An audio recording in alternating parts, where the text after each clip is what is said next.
Hey guys, just Wilson here, and today I want to answer the question of, is it okay to be sick after you exercise? No, it's not. You don't want to be sick after you're exercising or during exercising. And if you are sick, that's the moment you need to stop and step it down a level. Not push yourself on.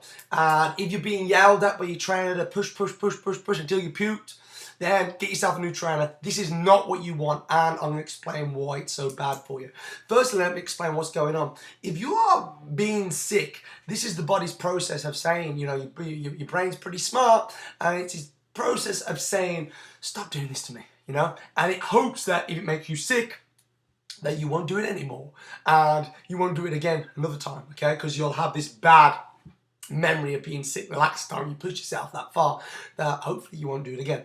For example, if you have you go out on a night out, you start drinking, and we're okay, we're getting merry, but then we stay out a little longer, we think we're thirsty, we buy a few more drinks, and we get wasted. We never want to get wasted, we never want to get paralytic, but it happens. And then what do you say the day after? Or after you've been sick? Never again. And that's the thing, your brain knows that if you're working it so hard that it makes you sick, hopefully you will say never again and never do it again. It hopes. And that's the idea.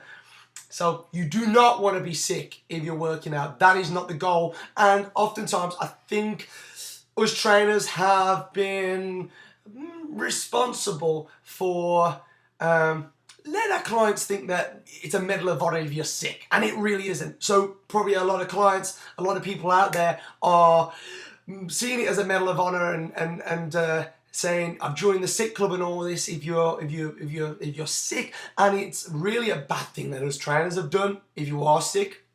And it's something that we don't want this fitness industry to be about, is puking up. And you know, my job is to help you enjoy exercise, not leave your workouts feeling defeated and sick. Now, here's the thing. Were you sick in your workout because you ate before the session or drank too much before the session? Or are you feeling sick because of the heat maybe? Okay, could be one of those things. But if you're being sick because of the workout or your trainer's pushing you too hard, you need to say, I'm taking some time out now.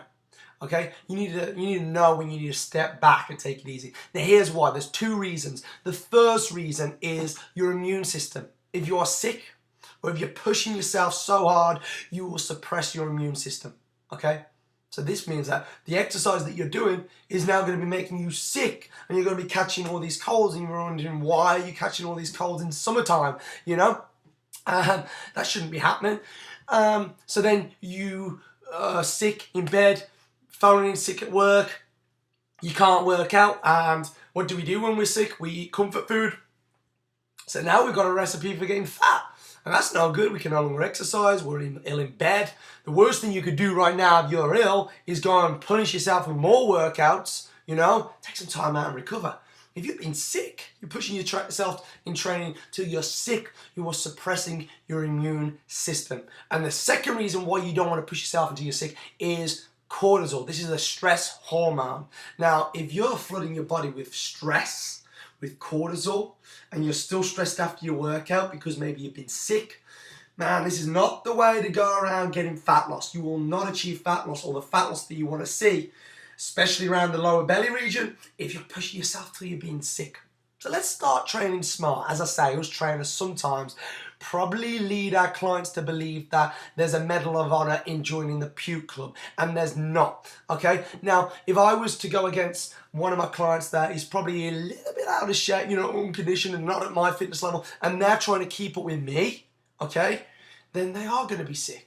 And if they're trying to keep up with me, they are going to be sick. Now, it's a good goal to, you know, try and progress to where I am with our sprints, okay? But if you're trying to do that at the stage that you're at now, ease off, man. You work at your own pace. Sometimes in group training, this can be very, very hard to do. But we still need to individualize things, okay? And that's when you've got to work with your coach. That's when you've got to work with me, Stu, and Mario. We've got to work with you to know where you're at and how we're going to prescribe these workouts for you. I don't want you feeling sick in your workouts. I don't want you being sick in your workouts. If that happens to you, it's my fault. And if it is, we need to start training a little bit differently. We need to start easing off, training a little bit smart, because not only are you going to suppress your immune system, You're also not going to see the result that you want out of the session. Harder isn't always better. So push yourself hard, but then we recover. Okay, then we work out, but then we work in again. We take some time, get that heart rate back down, and focus on deep breathing, and then we do it all over again and cook some more fat. The idea is to get that metabolism up, okay, not suppress it.